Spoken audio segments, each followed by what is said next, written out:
Daulah Abbasiyah merupakan periode yang sangat menarik dibahas karena beberapa alasan. Pertama, periode ini ditandai dengan perubahan kekhalifahan dari Daulah Umayyah yang berumur pendek menjadi Daulah Abbasiyah yang lebih lama. Kedua, selama periode itu, kerajaan Islam mencapai wilayah kekuasaan terluas dan paling kuat. Ketiga, ditandai dengan urdawulasi skala besar dan perdagangan Islam yang membentang dari India Timur ke Spanyol di barat. Keempat, kerajaan Islam mencapai tingkat tinggi administrasi negara dan pengembangan budaya. Kelima, Abbasiyah adalah periode ketika karya ilmuwan tentang permasalahan ekonomi muncul dalam kajian khusus untuk pertama kalinya. Lebih menarik lagi, periode ini memberikan corak perbedaan yang tajam antara dunia timur dan barat. Objek kajian utamanya yakni mengenai keuangan negara dan perpajakan. Kondisi ini disebabkan berbagai faktor, yaitu A. Kompleksitas persoalan negara, B. Perubahan struktur penguasaan dan kepemilikan lahan, C.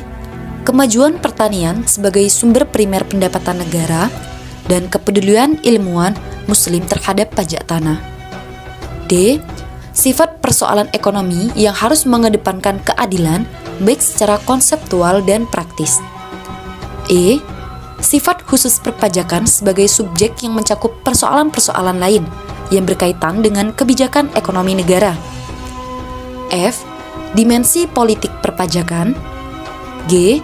Dorongan dari beberapa khalifah dan kepala negara yang menugaskan pekerjaan yang agak mirip dengan komite penyelidikan modern.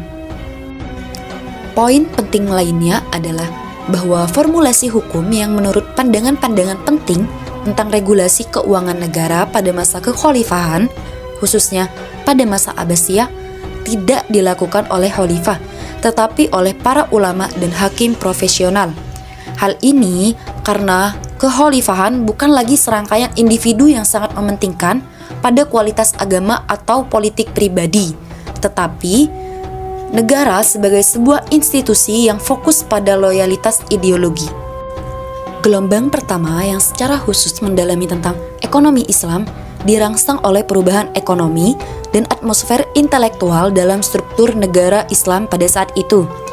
Kajian ekonomi Islam banyak mendapat perhatian dari kalangan ilmuwan Muslim.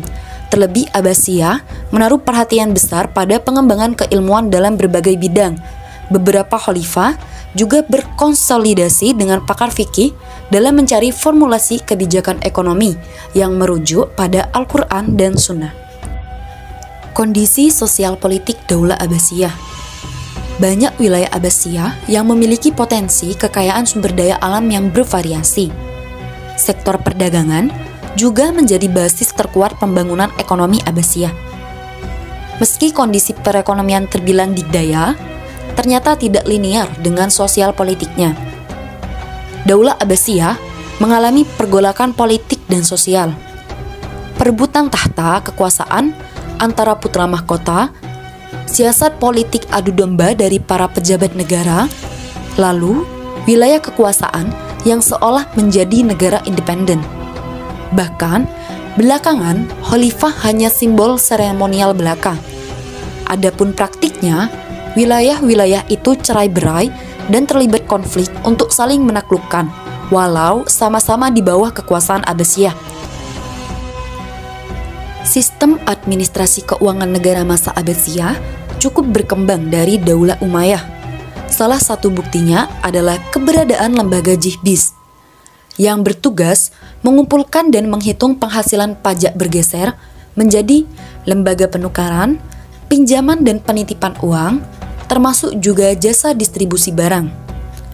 Pendapatan negara didominasi dari pajak.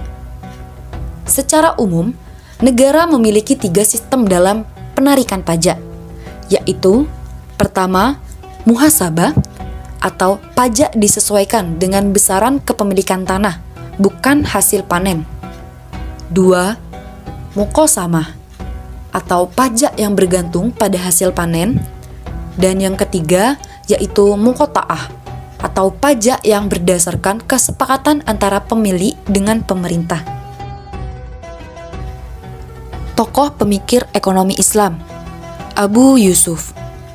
Ulama bernama lengkap Ya'qub bin Ibrahim bin Habib al-Ansori ini lahir di Kufah pada tahun 113 Hijriah dan wafat di Baghdad pada tahun 182 Hijriah.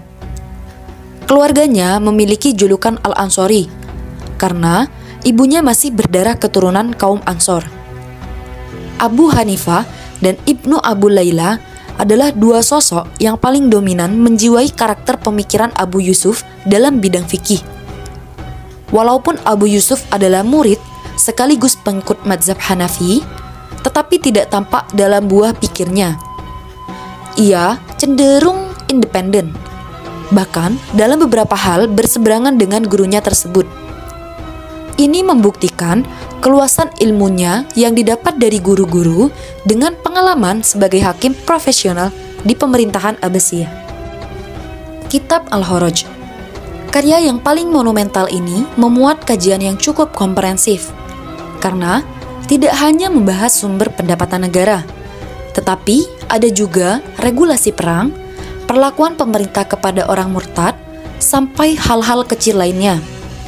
Abu Yusuf juga memberikan masukan tentang pengelolaan dan pembelanjaan publik, sehingga tidak hanya penjelasan tentang sistem keuangan Islam, tetapi juga membangun sistem yang realistis dan kontekstual dengan kondisi ekonomi. 1. Metodologi.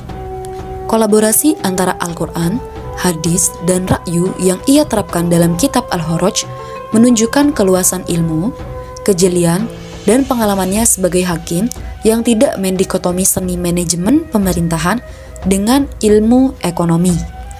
2. Nasihat kepada Khalifah. Pada bagian awal kitab, Abu Yusuf menjelaskan bahwa penyusunan kitab tersebut atas permintaan sang Khalifah Harun al-Rasyid. Ia juga memberikan peringatan kepada Khalifah agar senantiasa bersandar pada hukum Allah Subhanahu wa taala dan Rasulullah SAW yang mementingkan urusan akhirat daripada dunia. 3. Kebijakan kharaj dan jizyah. Kitab ini memuat salah satu domain penting, yakni mengenai kebijakan penarikan pajak. Khalifah sebelumnya, aturan penarikan pajak disesuaikan dengan ukuran tanahnya. Hal ini ditentang oleh Abu Yusuf. Model tersebut sama saja dengan pemerasan kepada rakyat. Alasan pertama, ia berargumentasi bahwa banyak praktik takbil. Alasan kedua, tidak ada ketentuan paten tentang pembayaran pajak, apakah berupa barang tertentu atau uang. Dalam penarikan jizyah, Abu Yusuf mengatakan semua zimmi wajib membayar jizyah, tetapi hanya laki-laki, bukan untuk wanita dan anak kecil. 4. Sistem ekonomi otonom. Gagasan yang menjadi cikal bakal pemikiran ekonomi modern ini menyoal ihwal, kebijakan pemerintah yang mengintervensi harga di pasar. Menurutnya, pasar idealnya diberikan kebebasan penuh untuk mengatur jalannya alur dagang dan harga-harga barang, karena itu bertentangan dengan hukum supply dan demand. 5. Kebijakan keuangan publik. Variabel yang ia tonjolkan dalam pemikirannya di sini adalah negara dan aktivitas ekonomi. Kesejahteraan rakyat adalah tanggung jawab negara, sehingga orientasi proyeknya adalah kesejahteraan umum. Abu Yusuf mendorong negara harus menyediakan sarana-sarana memadai untuk menunjang kehidupan rakyat. Al-Syaibani. Al-Syaibani bernama lengkap Muhammad bin Abdullah bin Farqad Al-Syaibani. Ia lahir di kota Wasit pada masa keruntuhan Daulah Umayyah, tepatnya tahun 132 Hijriah. Dari Wasit, ia dengan keluarganya pindah ke kota yang saat itu menjadi pusat kajian keilmuan, yaitu Kufah. Ia banyak menulis karya-karya penting sesuai dengan kondisi zamannya. Yang menjadi karya monumentalnya dalam bidang ekonomi adalah Kitab Al-Kasb dan Al-Iktisab fi Al-Rizki Al-Mustatab. Kitab Al-Kasb. Kitab Al-Kasb memuat beberapa pembahasan. Di antaranya adalah kewajiban bekerja bagi setiap muslim.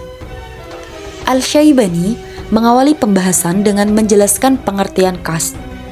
Menurutnya, kasb adalah aktivitas mencari rezeki dengan cara yang halal. Penekanannya adalah cara atau metode serta hasil produksi yang harus sesuai dengan aturan Islam. Horizon pengamatan Al-Syaibani juga menyorot realitas sosial, utamanya ihwal, fakir, dan kaya. Kitab Al-Iktisab. Kitab ini membagi jenis-jenis usaha atau pekerjaan menjadi 4 jenis, yaitu persewaan, perdagangan, pertanian, dan perindustrian. Yahya bin Adam. Yahya bin Adam merupakan ulama yang lahir pada awal masa Daulah Abbasiyah, tepatnya era kepemimpinan Abu Ja'far Al-Mansur tahun 130 Hijriah. Beliau wafat pada masa Khalifah Al-Ma'mun pertengahan Rabiul Awal 203 Hijriah di Fam Al-Sil. Ia menghasilkan karya Kitab Al-Kharaj. Kitab Al-Kharaj Yahya tidak memiliki ketenaran seperti Al-Kharajnya Abu Yusuf. Padahal, kajiannya tentang hukum perpajakan cukup penting dan melengkapi kajiannya Abu Yusuf. Kitab ini terdiri dari 4 bagian yang disusun menurut tema yang berbeda. Objek pembahasan tentang pajak pertama mengangkat isu tentang tanah. Menurutnya, tanah yang mendapat beban pajak adalah tanah taklukan, entah itu masih atas milik tuan tanah atau dimiliki oleh muslim seperti tentara. Selanjutnya, tentang pajak barang-barang seperti hasil tambang, emas, perak, hingga madu mendapat beban pajak jika dikelola non-muslim. Komoditas dagang juga mendapat beban pajak sebesar 5% dan tidak termasuk hewan yang digunakan mengangkut barang dagang. Prinsip yang dipakai oleh Ibnu Adam adalah keadilan. Segala bentuk kezaliman, pertikaian, konflik, dan ketegangan akan mengantarkan rakyat pada perpecahan dan kesengsaraan. Dia bersandar pada Al-Quran, hadis, atsar sahabat, dan qiyas dalam menimbang dan memutuskan sebuah persoalan. Abu Ubaid. Bernama lengkap Al-Qasim bin Salam bin Abdullah dan memiliki kunyah Abu Ubaid, lahir di Harrah pada tahun 771 Masehi. Ia pernah menjabat sebagai hakim selama 18 tahun di Tarsus. Kasus spesialisasinya adalah masalah tanah dan pajak.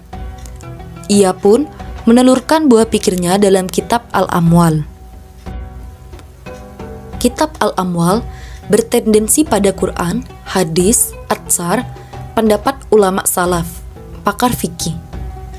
Di bagian awal pembahasan Abu Ubaid menyinggung kewajiban negara kepada rakyatnya, dan sebaliknya. Negara harus bertanggung jawab atas keamanan, kesejahteraan, perlindungan hak rakyat, menjamin terpeliharanya maqasid syariah, dan manajemen kekayaan publik. Rakyat pun demikian, harus menjalankan segala aturan yang ditetapkan oleh pemerintah.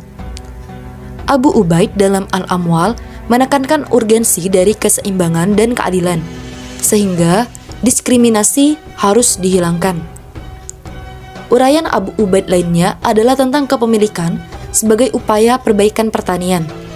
Negara memiliki lahan yang sangat luas, di antaranya berupa tanah tandus yang tidak ada pemiliknya, sehingga menjadi tanggungan negara untuk mengelola. Ihwal perdagangan internasional, Abu Ubaid memiliki 3 pandangan pokok. Yang pertama, tidak adanya nol tarif. Kedua, cukai bahan makanan pokok. Ketiga, ada batas tertentu untuk cukai. Jika membahas pembagian zakat, Abu Ubaid memiliki pandangan yang berbeda. Ia lebih menitik beratkan kewajiban zakat pada pertimbangan kebutuhan. Baginya, 8 golongan mustahik harus dikontekstualkan dengan kondisi masing-masing, karena mereka mempunyai kebutuhan yang berbeda. Menurut Abu Ubaid, tanah dibedakan menjadi 4, yaitu tanah yang diserahkan kepada negara, tanah yang dikuasai negara yang tidak dijadikan fai tetapi dijadikan ghanimah, tanah biasa yang tidak dianggap dan tidak diurus, tanah mati yang dihidupkan dengan diairi dan ditanami oleh seorang muslim. Hukum pertanahan dalam kitab Al-Amwal ada 3, yaitu Iqta, Ihya al-Mawad, dan Hima. Iqta ini adalah tanah negara yang diserahkan kepada seseorang. Ihya al-Mawad adalah sistem hukum pertanahan dengan menghidupkan kembali lahan yang gersang dan tandus.